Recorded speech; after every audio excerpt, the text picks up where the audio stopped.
Bonjour, eh bien aujourd'hui je vous propose de réfléchir sur le rêve. Sur le rêve, mais le rêve vu en neurobiologie, par un neurobiologiste, pour voir un peu ce qu'on peut imaginer sur l'origine de ce phénomène qui intéresse beaucoup de gens, bien sûr, voire même tout le monde.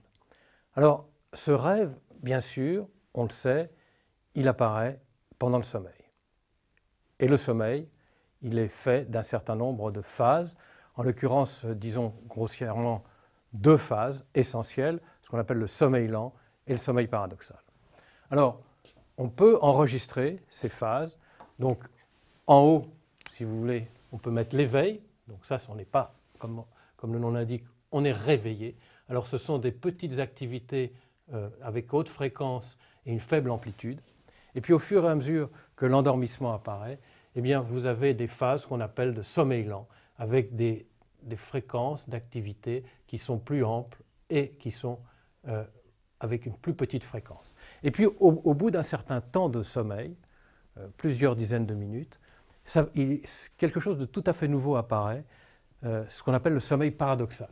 Sommeil paradoxal, c'est-à-dire que la personne continue à dormir, mais lorsqu'on enregistre son activité, eh bien, on voit des petites ondes, faible amplitude, forte fréquence, et ça ressemble étonnamment à l'éveil. La personne dort, c'est indiscutable, et pourtant, son électroencéphalogramme ressemble à celui de l'éveil. Alors, il y a quand même une chose qui est totalement différente entre l'éveil et le sommeil paradoxal, au moins une, il y en a plusieurs bien sûr, mais il y en a une, c'est l'activité musculaire.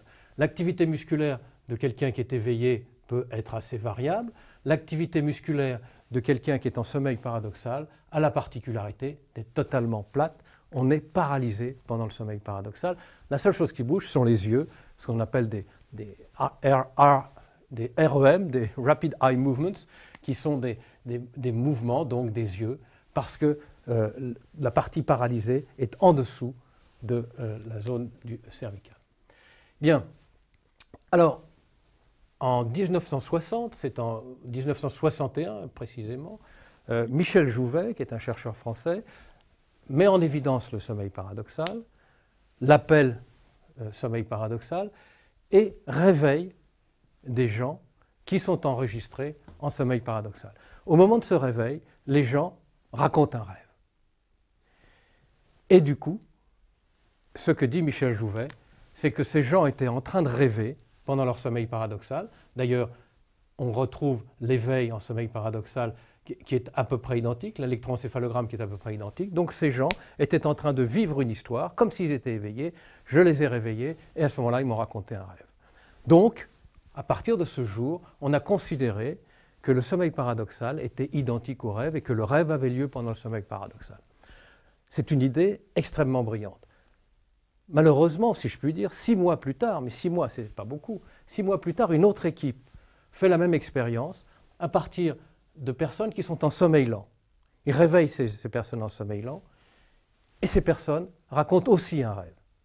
Ce qui voudrait dire qu'elles étaient aussi en train de rêver. Donc, le rêve n'est peut-être pas spécifique du sommeil paradoxal, il n'est pas non plus spécifique du sommeil lent, semble-t-il. La seule chose, c'est que le réveil en sommeil paradoxal, c'est un rêve onirique, très compliqué. On vole, il nous arrive des histoires extrêmement étonnantes, inhabituelles. Alors que quand on est réveillé en sommeil lent, eh bien, c'est une histoire très logique. On est dans une voiture, on conduit, il y a un feu rouge, on s'arrête. Ce n'est pas le même type de rêve, il n'empêche que dans les deux cas, il y a rêve.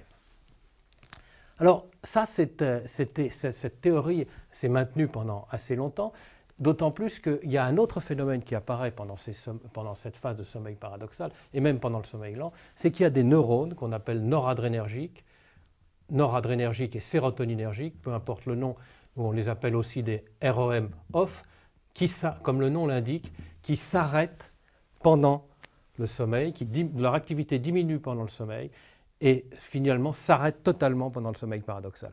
Ce qui veut dire que lorsque le cerveau est en situation de sommeil paradoxal, il fonctionne sans ces neurones noradrénergiques et sérotoninergiques. Or, le problème, c'est que sans ces neurones noradrénergiques et sérotoninergiques, on ne peut pas penser, on ne peut pas avoir accès à une pensée consciente.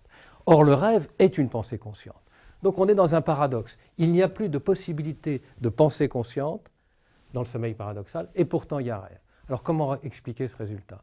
Mais en fait, le résultat, c'est que l'on connaît mieux maintenant, c'est que lorsque vous réveillez quelqu'un en sommeil paradoxal, vous le réveillez, comme son nom l'indique, et vous activez ces neurones sérotoninergiques et noradrénergiques. C'est-à-dire que vous donnez, au moment de ce micro-éveil, au moment de cet éveil, vous donnez la possibilité à celui qui était en sommeil paradoxal de prendre conscience de ce qu'il était en train de penser de façon non consciente.